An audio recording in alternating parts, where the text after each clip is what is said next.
Today, Mr. Hugh Jefferson Randolph is in the house. We discuss his childhood growing up in Louisiana and Texas and how those two environments influenced his architecture today. We talk about all the things Hugh draws inspiration from in his design process and the collaborative relationship with his clients. We take a look at their 10th Street remodel project and the merging of traditional versus modern architecture. I hope you enjoy this episode. Thanks for listening. Upgrade your construction layouts with Trademarks. These heavy-duty vinyl markers are designed to withstand harsh job site conditions. They're durable, waterproof, and perfect for marking locations for electrical, plumbing, HVAC, and more. Available in trade-specific colors, Trademarks make communication with your team simple, professional, and reliable. Whether you're recording benchmarks, elevations, or centerlines, Trademarks ensure your layouts stay intact, even under heavy traffic. New customers enjoy 15% off at checkout. Visit trademarklayout.com to get yours today. Hugh Randolph, it's an absolute pleasure to have you on, and thank you for agreeing to come on and talk to me. So I appreciate you coming on. Well, it's an honor to be here, Lonnie, and thank you for thinking of us. I will say this is the third time we've done a podcast. What I like is that it's in the room or in the house, but no, it's I can see the person, and I like the face-to-face conversation. Yeah, there's a whole lot of ways of communicating. That's an important part of being an architect, or really being a human being. Yeah. But no, having it be in person. So it's so much better. Here. Yeah, no, and I appreciate you coming on. I know your office isn't too far from here, so that's great. 3 blocks. Nice short walk. And cheers, by the way. I appreciate you. I hope you enjoy this. I wanted to mention this briefly. This scotch, you wanted a nice peaty scotch, and I think this is more of like a medium peat. I did have one. It was a Lagavulin scotch. I don't know if you've ever had that, but it was like pure campfire smoke, and it almost it was sickly. Like it was very mezcal scotch. Yeah, it was very strong smoke flavor. So I didn't care for that too much, but this one I've found, and I've really kind of taken a liking to it. Well, so far so good. Oh man, woo, that's great though. But thanks for coming on. But I wanted to dive right in. You have a very interesting history. You grew up in Louisiana. You were born in Louisiana, grew up there for a short time, and then moved to Houston. That's right. So my dad worked for Shell. And I've met people in life who say, oh, yeah, I lived in Houston and New Orleans. And then they say, like, Bakersfield, California, Dubai. And you can have like a 99.9% chance of guessing what one of their parents did for work. But, all right. But anyway, I was born in New Orleans and lived there through kindergarten. In fact, on the spirit of the spirits, the kindergarten name was Happy Hour Kindergarten. Okay. Which I think they kind of coined the phrase before it became known for anything else. But anyway, and then we moved. Dad got transferred, and we lived in Houston for 5 years, an area in Nassau Bay near Clear Lake. Right. And that was right around the time when my next door neighbor was Apollo 7 astronaut. Yeah, tell me about that. It was interesting. It was good because of my age. I was old enough to kind of sort of know what it meant. Mm-hmm. But I wasn't too old to think, whoa, Dad, why aren't you an astronaut?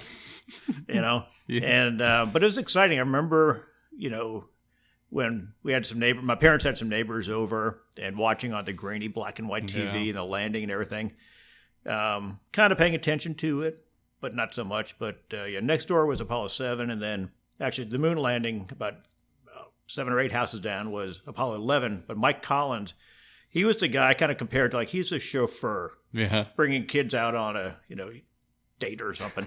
And he was the one that circled the moon while Neil Armstrong and Buzz Aldrin landed and actually got to walk on it. But it's a pretty cool thing. That's insane that you had 3 Apollo astronauts. Oh, and there's Apollo 12 down even further. So it's wow. It's all very sequential. They were all in number. But no, it was the neighborhood I visit on occasion. In fact, I took my son after a Cub Scout camp out. You can camp out in the visitor center at NASA.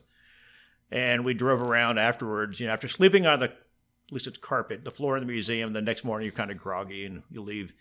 But I drove by the house and said, let's knock on the door.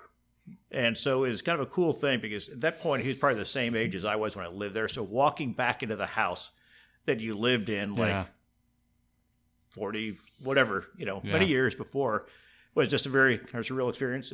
And what different from a lot of the neighborhoods we work in Austin, nothing has changed. The houses are all kept up. Yeah. But very few, like almost no tear downs. And it was just very idyllic. But also it was interesting because the optimism, and you could go on about, United States in the 60s. And I'm sure not everyone liked the space program and spending money and so forth, but it did feel like there's a nice unifying spirit. Yeah.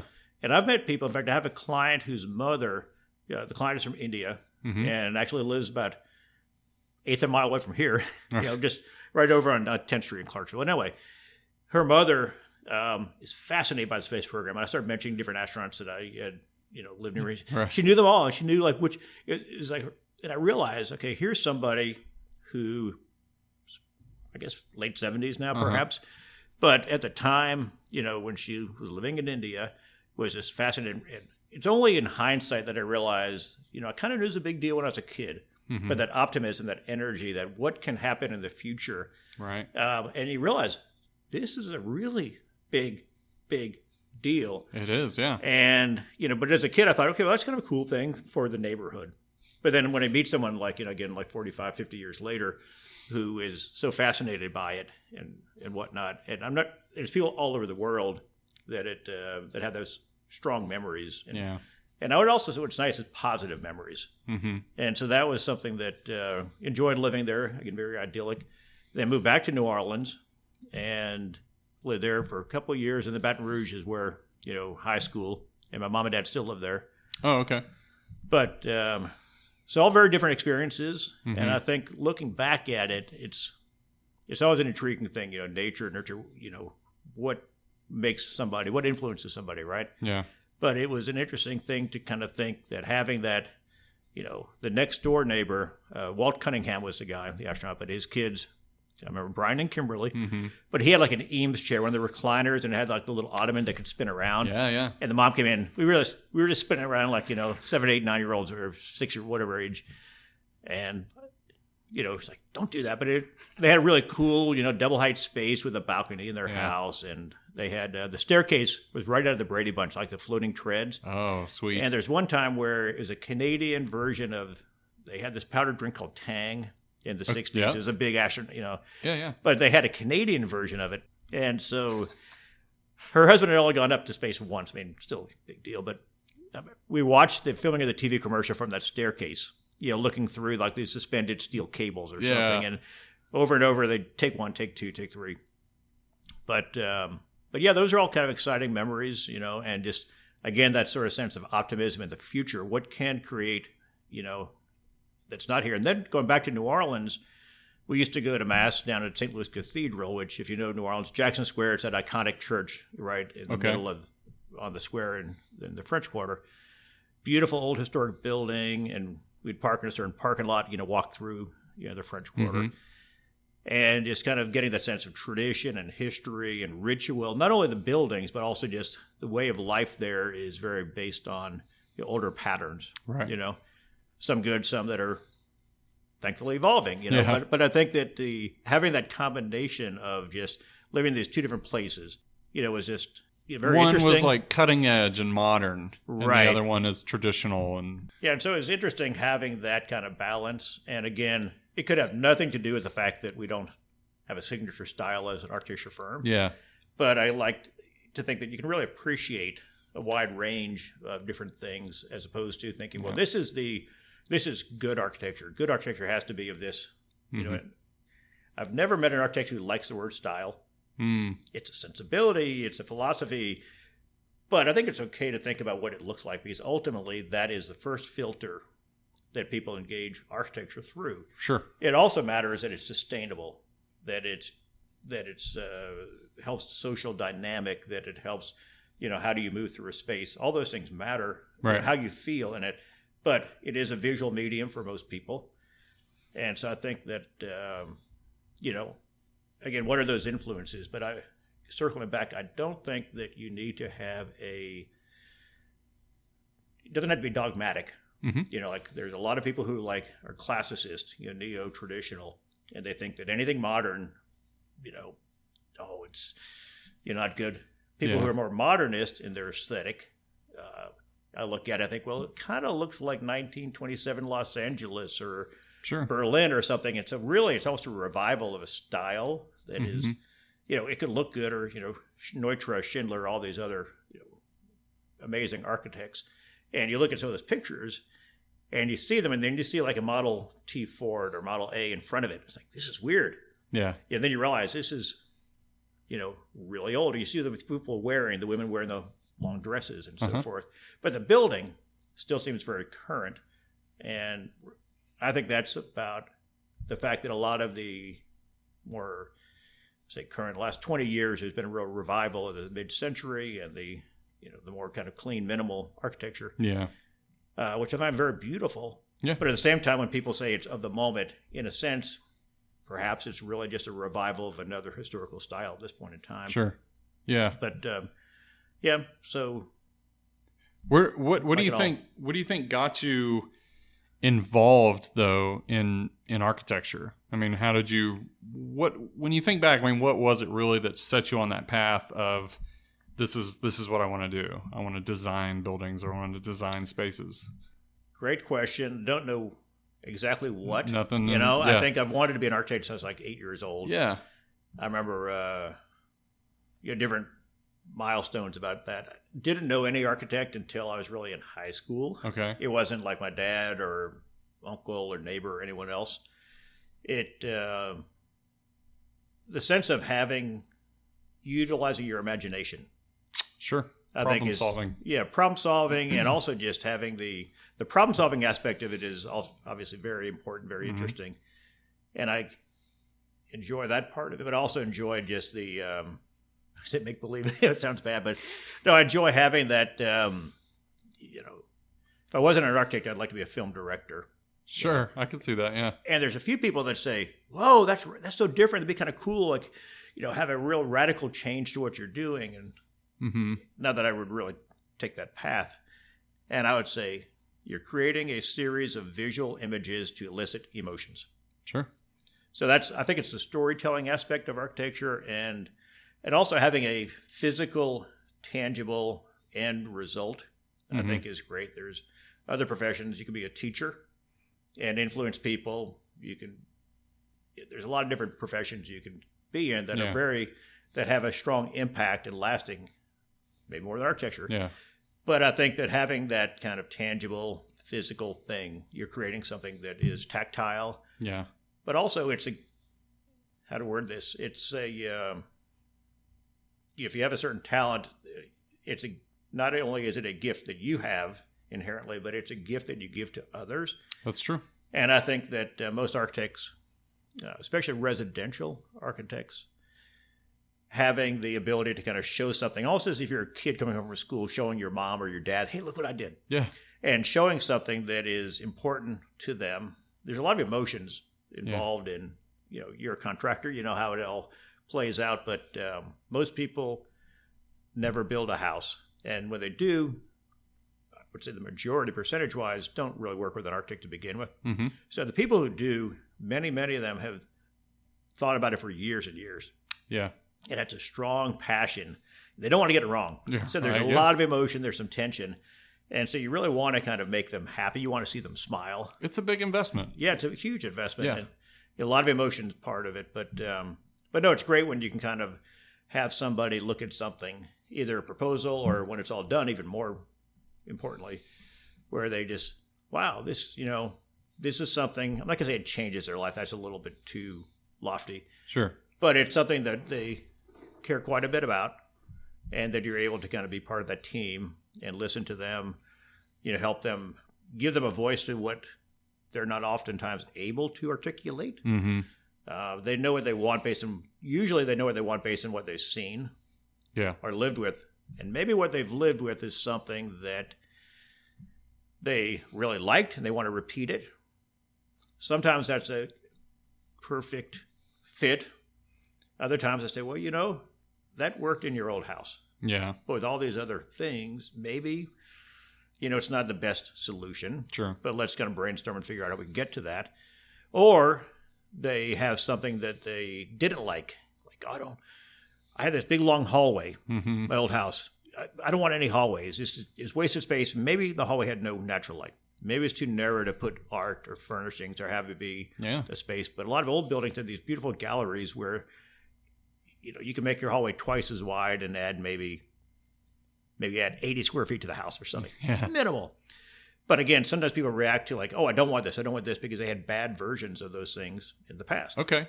So again, how do we kind of work with somebody? And as much as I want to have them smile and make them happy, how do you collaborate is something really important to us.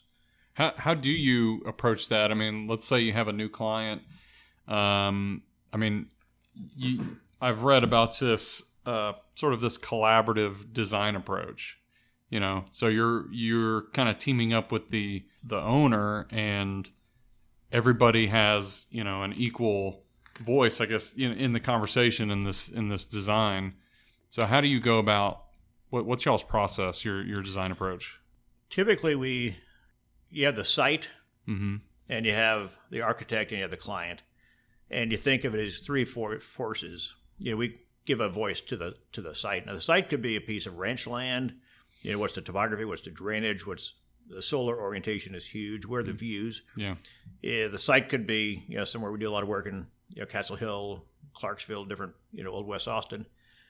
And in that case, it's also the pattern of development, which you can keep on evolving and altering, but you have to respect something that has a very consistent culture, visually as well as sort of socially.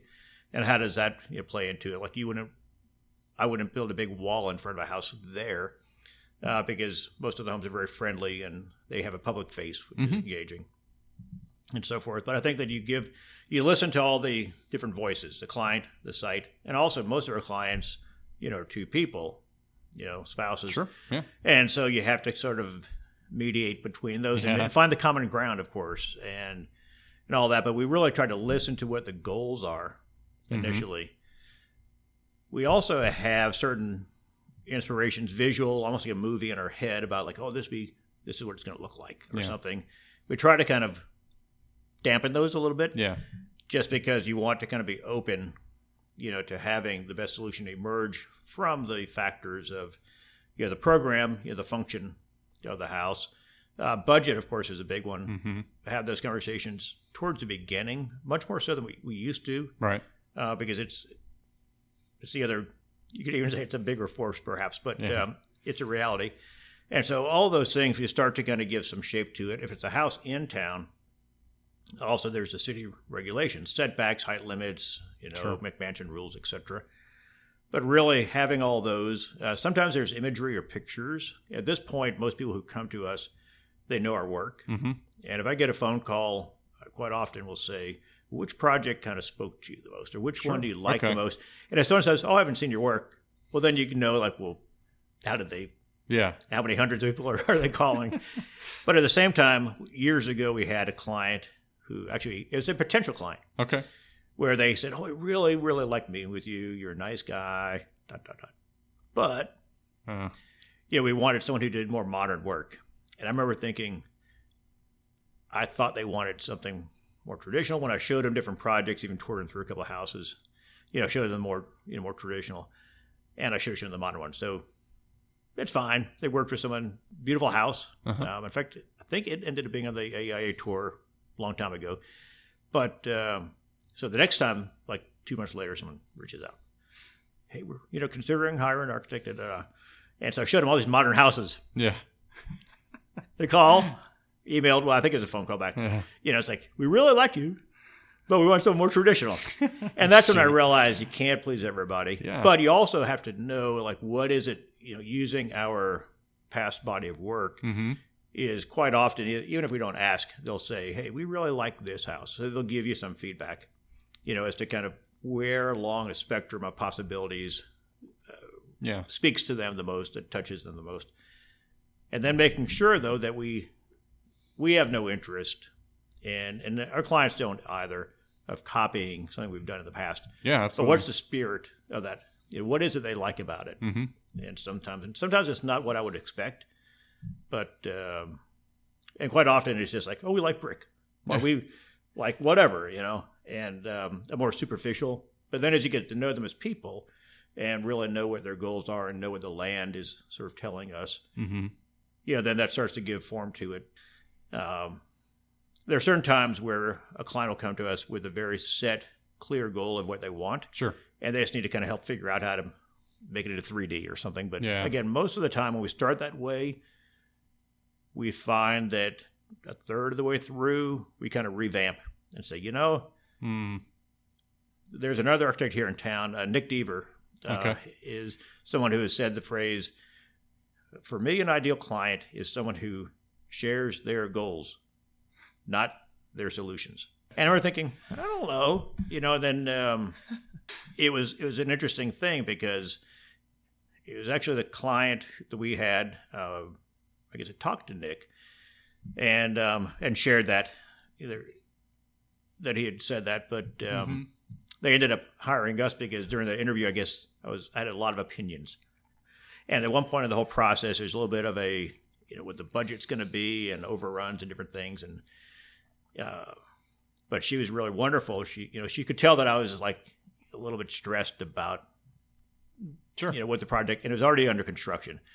Contractor was there and so forth. But she said later, I just want to tell you, you look like a wounded, whatever. She said, look at my face. Like I'd be a terrible poker player. And she said, we hired you because afterwards, my husband, after we met you, he's like, I like him. Yeah. He's opinionated.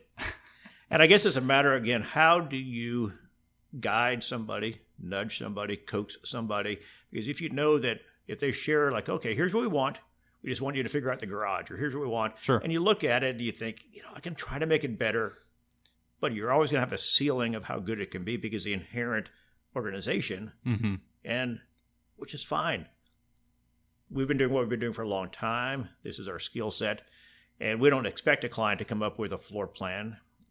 We look at it as maybe if the solution is a good one, and sometimes they are, so we welcome that, but also have to tell a client, like, we'll listen to this, and this might be a great solution. And thank you for sharing your goals with us via this potential actual floor plan. But we'll also say, if we feel that it's not going to meet your needs for whatever reason or be the appropriate best solution, that's why we're here. Yeah. And every now and then I've had clients who say, well, you thought of the last one. You thought of all those other ones. As if it's a sort of competition. Sure. Yeah. Like, I let you have that decision. It's like, yeah. It doesn't matter really who thinks of it. Sure. But at the same time, we've become more confident that we're here for the end result, the physical end result. And we've had a few different projects in the past, 5 years where people, there's a little bit of that kind of a collaborative tension, I guess, friction. Yeah. But when it's all done, I've had people say, thank you so much.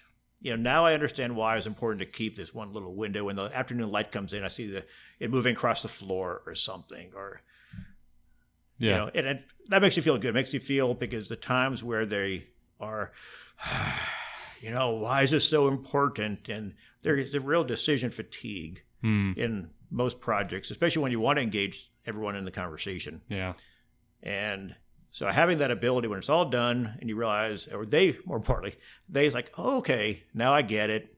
Yeah. Then it makes you feel like it's worthwhile. So the next time that happens in another project, another client in the future, you say, okay, you have the confidence, not just to say, okay, I'll do that. Right. And then they smile. They feel they, quote unquote, won or something silly like that. So again, having that kind of collaborative spirit, but knowing that it's not only this kumbaya, we all going to kind of like agree on every single thing. Yeah. But how do we make each other better? Absolutely. Yeah. I mean, it's give and take, right? Some battles you win, some battles you don't. But yeah, it is a collaborative approach. You want, especially as a builder, you want the designer's input, you want the architect's input. We're just the builder, right? We're not there to make design decisions. So anytime we can include the architect in those decisions and these conversations, that's certainly helping everybody. And yeah, I think so. And I think that you mentioned the word battle. I think that's the word that people project onto it. Okay. Oftentimes in terms of, because really all it's about is a decision, Sure. which is this thing, it's a decision. It's not, if I was the one who gave that recommendation or even a suggestion, and then it's also up to me or any architect as to how is the best way to communicate to different people. Mm-hmm. Sometimes you have to sort of make the person think that they thought of it or some little game, which is kind yeah. of silly, but other times, but that works. Yeah, yeah. Sometimes, because that's their personality. And other times it's all about what's the tone of voice. Mm-hmm. And I think that when you get excited about something and you really feel like it's the best thing, Yeah. we have to know, like, take a step back because maybe it's not, quote unquote, you're not always right, Sure. And sometimes they actually do know more and have some great suggestions, really. But that I've always said that when you have that tension, it spurs creativity. When you have somebody who challenges your thought processes, you usually, you get in a rut, things get repetitive. But when somebody comes in and challenges, well, why did you make that decision? Or maybe there's a better way. It spurs this creativity and this collaborative approach to solve the problem, and not just, hey, this is my way, this is how we're going to do it. I think it's very, very true. I think it's the more unique a challenge is going to be, or a site. We've had a lot of projects that are on very, quote unquote, challenging sites, but that gave you the excuse to do something unique. If you've got a flat lot with no trees, rectangle, you could always every project will have something that you can kind of like be its essence, be its spirit, that just makes it unique.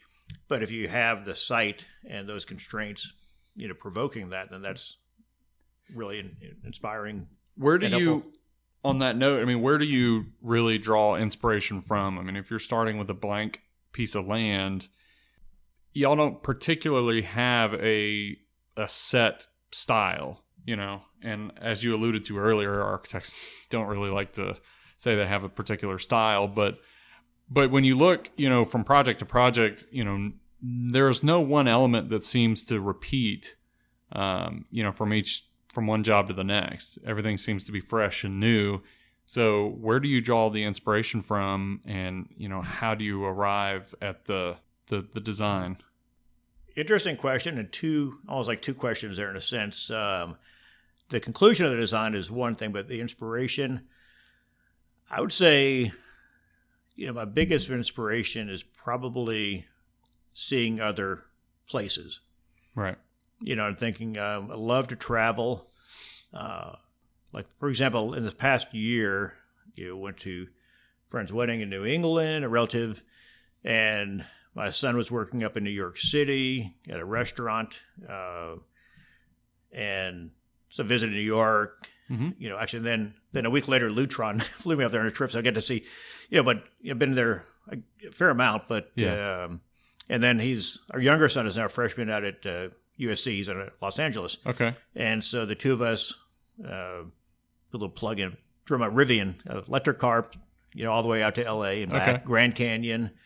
So nature certainly, but just seeing a variety of places, mm-hmm. And I was thinking, wow, like only 6 weeks ago I was at my wife's cousin's daughter's wedding on the shore in Maine. Yeah. It was kind of cool rain, and here we are, the Grand Canyon. It's like, that wasn't last year. That was like 2 months ago. Right. And always being careful that it's not like having this wonderful feast where you get just overloaded or you get numb to how special the experiences are. Right, sure. But sometimes in the moment, but other times later, I'll think, well, why do I like this place? What's the spirit? I keep using that word. And trying to kind of reverse engineer, like, oh, this is cool, or I like it. And then, but you can oftentimes think, well, what was it? Was it the sense of variety or discovery? We care a lot about the choreography of moving through a space is very important. Then back in December, the son who's in California now, he took a year off. And he doesn't like to call it a gap year, but like architects don't like style. A gap year, people know what it means. And so he did a pilgrimage. He walked from Paris to Istanbul. Oh, wow. Originally was going to go to Jerusalem, but then 3 weeks after he started walking, things started happening there. Sure. But so I joined him, and I walked, I joke, it's kind of the equivalent of here to Beaumont, Texas, but I'd walked from Siena to Rome. Wow. and 352 miles and a half. No, I mean, not counting, but that's crazy. Yeah, but he had the backpack, he had the hammock. We stayed at different convents and monasteries, and there's one time where everywhere we thought we'd stay wasn't an option. Yeah. Getting dark, and so we found this like nice little B&B. Yeah. Somewhere where it's like, Yeah. And he said, we can just camp. I said, Calder, it's cold. There's all this dew already in the ground. I don't have it, Yeah, we don't have gear. Yeah. And I had a sleeping bag, but, you don't. Yeah. And because the spirit for him of that whole trip was to be frugal, to be humble. And so, having said that, he enjoyed having this nice little villa kind of townhouse, whatever it was, where it had a kitchen, so at least we could, cook a little bit. So what inspired this pilgrimage? What was this about? Well, initially he was going to try to work. His older brother, who is now his final year in school up in Santa Fe, St. John's College, he had taken a gap year, graduated high school in 2020. And so that's the perfect year not to go to college. Yes, we'll be having students in person, they say. Well, see. So mid-July, he already had deferred. Yeah. But mid-July, they said, we still have like emails. It's like, due to whatever, her current situation. Yeah. So he would have been down the hall in his bedroom on his laptop for his freshman year, okay, which would have been very unfortunate. But he worked on a tugboat up in Seattle and Alaska, and so that was his adventure. Wow. And so the younger brother, of course, you want to have that sort of adventure. And was he trying to outdo his older brother? I don't think he's trying to outdo, but then so his older brother said, well, Calder, what you need to do then is you can do a pilgrimage. Oh, yeah, but Dad and I talked about doing that one when I was going to be working, somewhere in France at this metalsmith shop or something, or possibly like that. Yeah. We could go to the one, in Spain. That's Santiago de Compostela is one that's fucking very renowned now. He said, no, that's too short. And like everyone does that one. And it's not, it's more tourist now. Okay. Whatever says his older brother, who's as opinionated as his dad. Yeah. And so anyway, he said, well, what about a pilgrimage? There's the one that's the historic start is at Canterbury Cathedral. Okay. And so on and so forth. But anyway, that was the whole. So he wrote a proposal. Our priest wrote a letter, and the art department at USC approved it.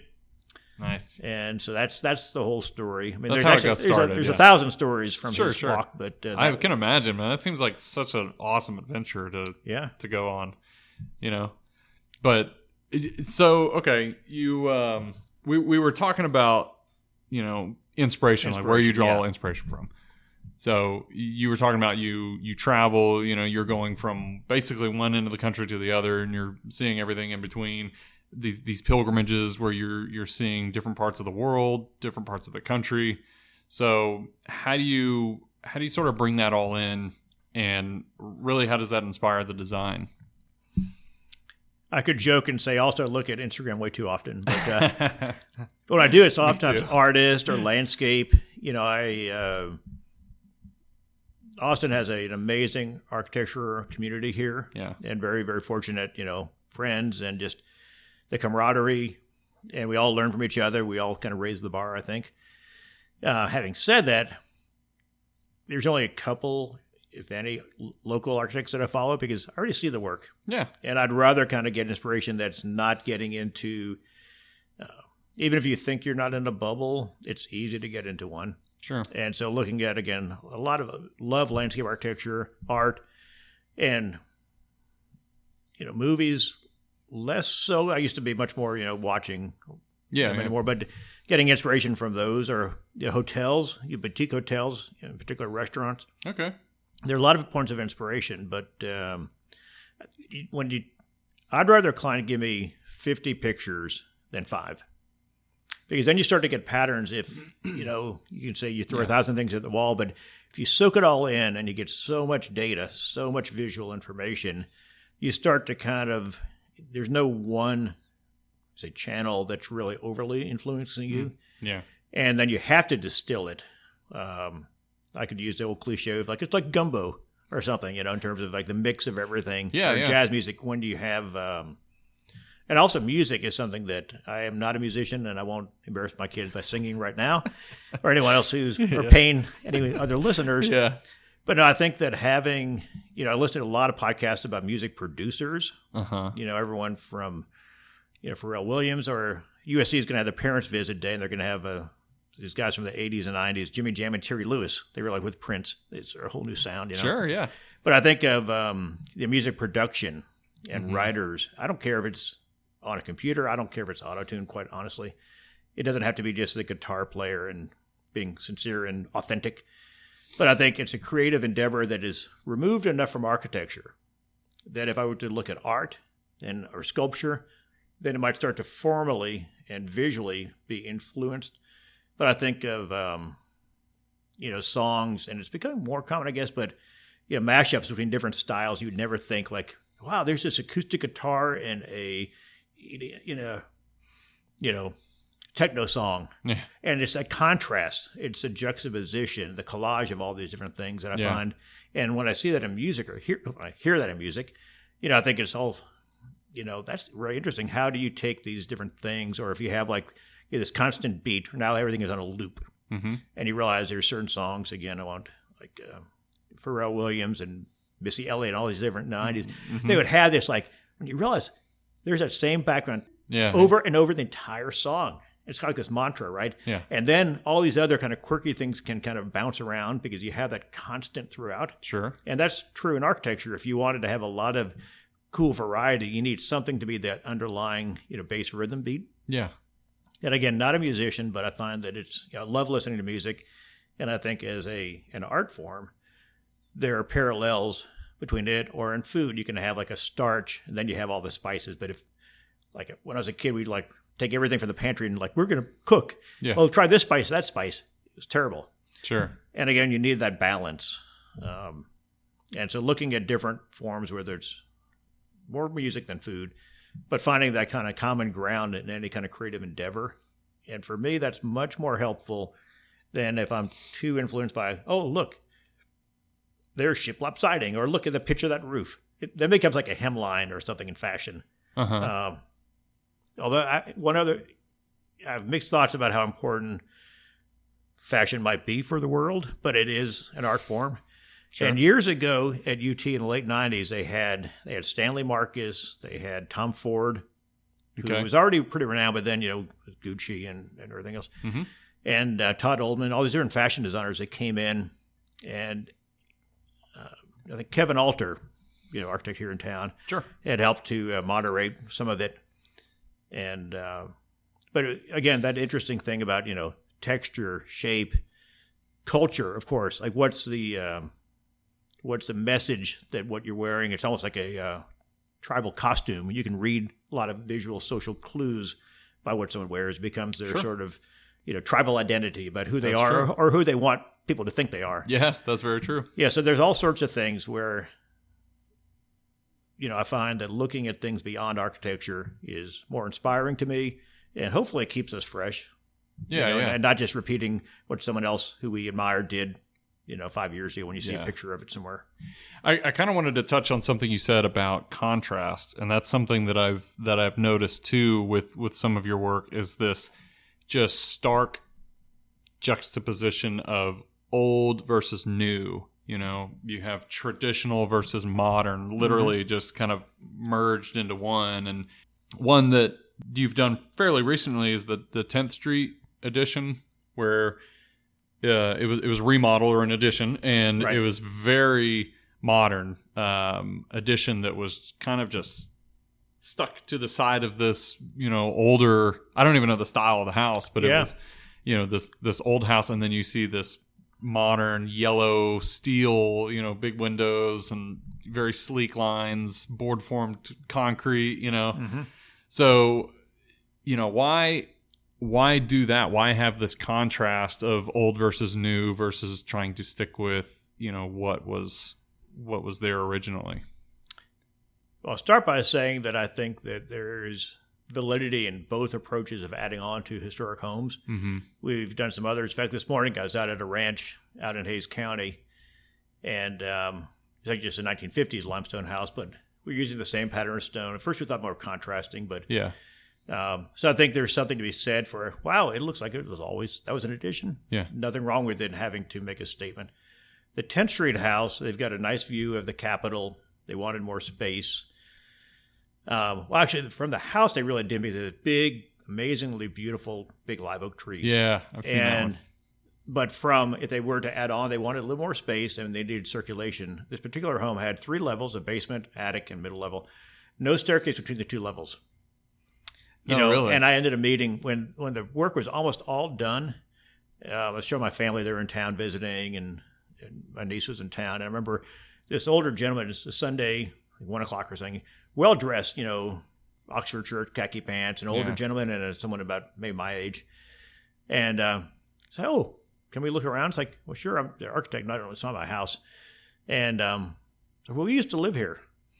Oh, really? And the older gentleman was talking about how he and his brother would have to go outside, walk down the hillside to get to their basement bedroom. And again, that story. But so the programmatic function was more square footage and a place to have a staircase that would go to the downstairs without having to go outside and down the hill. But it was an opportunity. Having more of that space is to have, well, you've got a good view of the Capitol. Let's use a lot of glass. Sure. But then what's interesting is that we wanted it to contrast, but a lot of these old Victorian era homes, English countryside or the Northeast, they would have very solid, very block-like, whether they're brick or stone. And then you would have this conservatory, to have palm trees or something in it, like a greenhouse. Okay. It would oftentimes be attached to the side of the house. Yeah. There's that precedent. And so we thought, okay, well, we want it to be a lot of glass because you want to have the view open. But we had this kind of green pattern tile floor. When you look out, it kind of blends into the greenery of the hillside. And the color initially was going to be either kind of gray or maybe kind of like some blue, like a bridge, like a lot of steel. Old bridges are painted like this kind of blue-gray slate color. And but we picked this kind of mustard yellow, which is actually a Victorian era, like Art Nouveau color. Okay. Because we didn't want it to be just formulaic. Okay, here's the black steel, here's the glass, here's a concrete floor. Yeah.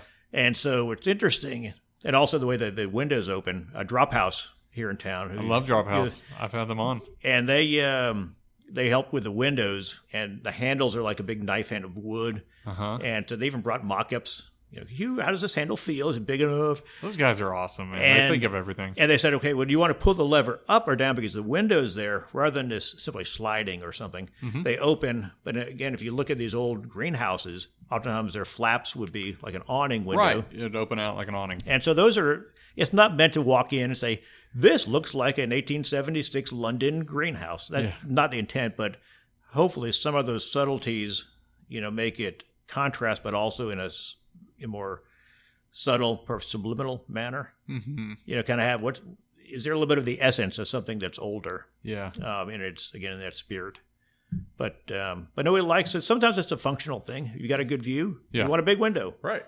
Other times, we like to think that you've got the way the glass goes into the stone wall, and the stone is interesting. You see the hand chisel marks and everything. Right. Back, you think some German mason back in 1878 or whatever. Like I can also envision him just chipping away. But how the glass goes right into it, and the fact that it is steel instead of larger wood posts that are clad in something else, gives that real kind of delicate, almost like an industrial piece. Sure. And having the contrast, for me, makes the stone feel even more textured, even more rugged than if nothing were to be there. Because again, that opposites, that's true. It enhances each one enhances the other. Okay. Yeah, that's like in cooking, like salt and sugar, something that's right. Opposite to kind of chocolate pretzels there. Yeah, exactly. Adding salt to your chocolate chip cookies. Yeah. Or I think of a spicy food, then you have a sweet wine. Is correct. Sort of, again, that collage, the juxtaposition, I think is it could be formulaic. Like nowadays, it's like so much. Like years ago, like you'd have let's put some chocolate frosting from when Mom was making a cake on the saltine. Right. Well, we invented it, and it's become like a thing. Yeah. But at the same time, you sea salt and everything on caramel. But I do think that it is a device that works, a design device, and use it sparingly. Yeah, I agree. I really like it. how much of the modern design was driven by the client? Were they expecting that? Like, is that what they envisioned, or was this something totally off the wall? I think that they weren't the ones who were like requesting it to be modern, but I knew that was kind of their sensibility. Okay. He grew up in London, and she's the one that I was referring to earlier who's from India. Uh-huh. But she grew up in Chandigarh, which is where Le Corbusier, Right. architect, he did all these buildings. So it was very interesting having that. She had much more firsthand knowledge with all those buildings. And, Right. Yeah. Any architecture student in the States. So I had a pretty good awareness, and I really honestly can't recall whether they were saying we want it to be modern and contrasting, but they wanted it to be a very design-centric thing without being too pretentious. Sure. And they were very open to having someone, come in. Again, I was also the opinionated guy, or came across for better or worse that way. And so I think that they really wanted to get, well, what do you think? Yeah. That color yellow that we picked on, the mustardy green yellow. Uh-huh. She told a story one time, I think it was to my wife maybe, but when the house was all done, she says, the interior designer liked that color and Hugh liked that color. I think Hugh recommended it or whatever. And then I asked, the designer, she said, I really love it. Better than just like the light gray or the whatever. And she goes, because oftentimes they didn't agree. Yeah. Oftentimes the interior designer architect didn't seem to agree. And I thought, you know what? I'm really not sure about it. Yeah. I know I'm supposed to trust. Yeah. But the fact that both of them liked it, I thought, okay. Yeah, we're on the same. Go with the experts. Yeah. And hopefully they haven't painted it over. So yeah. I mean, it looks I think great, they like it. But yeah, it just really pops, because you got the white, basically the house is white, like in the background. Yeah. That older house. And then, you just have the yellow that really cuts through that. I mean, it really pops and that stands out. But yeah, it's gorgeous. Well, let's talk about family a little bit. You had mentioned you had two sons, right? They're college age now. Are any of them expressing interest in architecture? Is it going to be Hugh Jefferson Randolph and Sons or no? Okay. Well, having said that, my older son, he's a great books program at St. John's College, and so a little bit actually backing up from there. When he was 15. He was part of an exchange program to go to Mongolia. And I call it, I say it's an exchange program. No one from there has ever come here, and no one before or after him. But no, he lived there, with a family. The host family she was the headmaster of the school. And he went to the local, it's a private school, but it was not here's this American school. So everything he learned that semester was in Mongolian. Wow. He had a lot of sketchbooks. But also what was wonderful is that family, they knew that the experience of being there shouldn't be relegated to just being in a classroom. So Sure. they had cousins and friends and all sorts of other people. Like he would go out on the steps and sleep in the yurt. And there's cool. one time and I'll talk about our pets at home in a moment, but we were on a kind of rare phone call, and I think it was a speakerphone. I said, oh, so there's lambs out there? That sounds so nice. Oh, yeah, we found the fattest one last night. Oh, do you have pictures? It's like, Mom, slaughtered it, ate it. Yeah, right. And he's like, oh, okay. Yeah. Shouldn't have asked. But he loves tradition. He's looking at maybe the State Department, maybe the military. Okay. Even talked about like CIA and stuff. So who knows? Maybe he'll be in one of those other two, but not really. But yeah. But no, he loves, he's very skilled with language, but he has his interest in architecture is, in terms of being that confident oldest child. Yeah. But he, very much so traditional architecture. He's a kind of appreciates some more modern things, but, he's much more leaning towards, there's a contractor and an architect up in, I think, Oklahoma, who's really reviving this whole sense of solid stone masonry. And brick and everything else is like, well, it's a cladding. You can perform better. Insulation. And it's like, no, it's not real. Exactly. Yeah. And I think it's Just the a veneer. same thing that there's also a generation his age, like 18 to 25-year-olds, film cameras. Mm-hmm. I was telling someone else, vinyl. It's like, oh, yep, my younger son, he has a turntable, And again, I guess, and he's no longer on social media. So I think there's this sort of cycle back to, I really don't like the word, but authenticity. Because it can mean anything you want it to mean, right? Sure, yeah. But so if he were to go into architecture, I think that he would want to be really focused in that channel of the details. Like, because classical language, there's a right and a wrong, and you can kind of adapt and evolve it. But I think the beauty of it is when you're kind of working within this existing tradition. He has a very clear voice of what he likes, what he appreciates. And so, again, if he were to architecture, I think it'd be more within that one, kind of really diving deeply into that focus. Sure, yeah. The younger one loves making things, woodwork, steel, ceramics, built a pizza oven after he came back from his trip. That's so cool. He made the bricks. He got some clay and some straw and, on and on. No so kidding. a little dome, and it works, That's so cool. And so he is in the art program, but also there's the academic honors program at USC. But you can form your own major, and so he wants to get, I don't know if they call it a dual degree, but he loves sculpture, and he loves, he's not interested in digital art. Okay. But something that is very tactile. But also he's going to study geology. Okay. And so he's always been fascinated with hiking in the green belt. And we went on a tour just not far from here. All listeners, I'm pointing that way. Yeah, right. But no, they had at Pease Park, they've redone it, of course. Yeah. With all the, like the Mel Lawrence Sphere and all of these, really great Okay. things. But they had a geologist. They had a soil scientist, which is kind of geology a little bit different. Right. And they had Christy Ten Eyck, the landscape architect, was someone from her office because she was a landscape person. So there's all this kind of symposium, different speakers.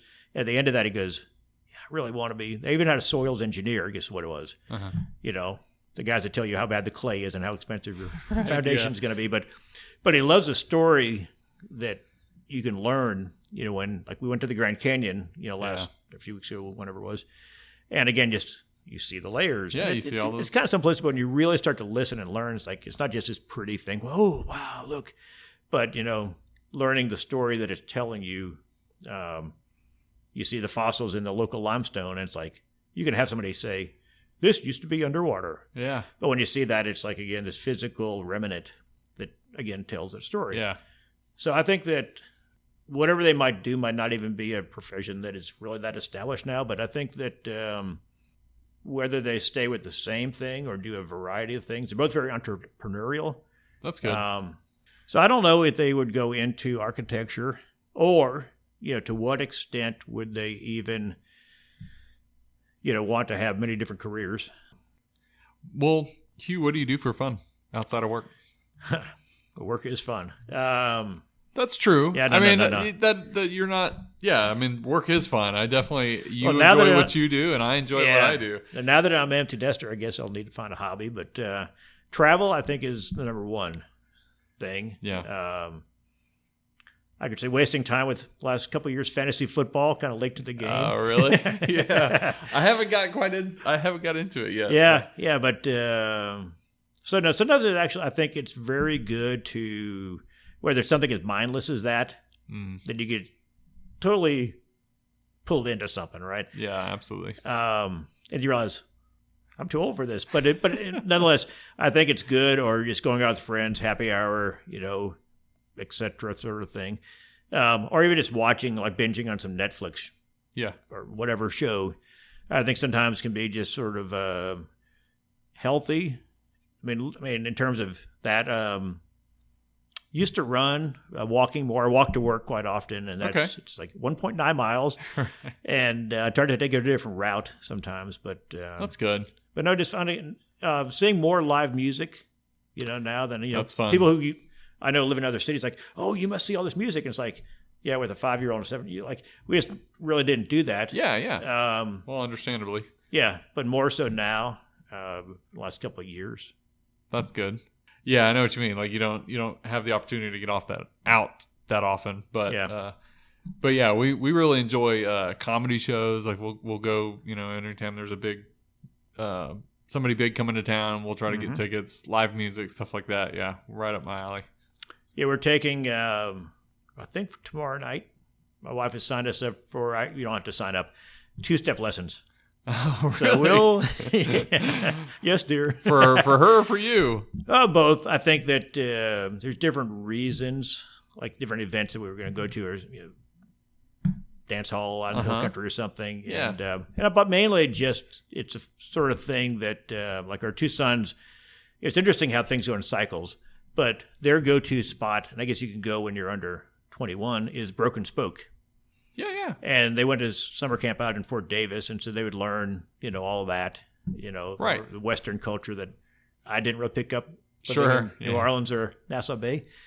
But so they would go there, and I don't know if you've been there or not, but it's this iconic. I know the Broken Spoke. I've never Yeah. been there, but yeah, I know exactly what you're talking about. Yeah, Mick Jagger even went there 2 years Yeah, ago. I know. That's crazy. But no, it's a cool little place, and but you kind of figured, hey, it's always when you start to think, oh, I shouldn't. I'm too old to learn new things. That's when you really should learn the new things if you feel like you're getting kind of, too sedate, Right, and all right. that. But I've been to plenty of dance halls, so yeah, I've learned a two-step when I was younger. I mean, it's a lot of fun. I know y'all are going to have a good time. yeah, we'll see. Yeah.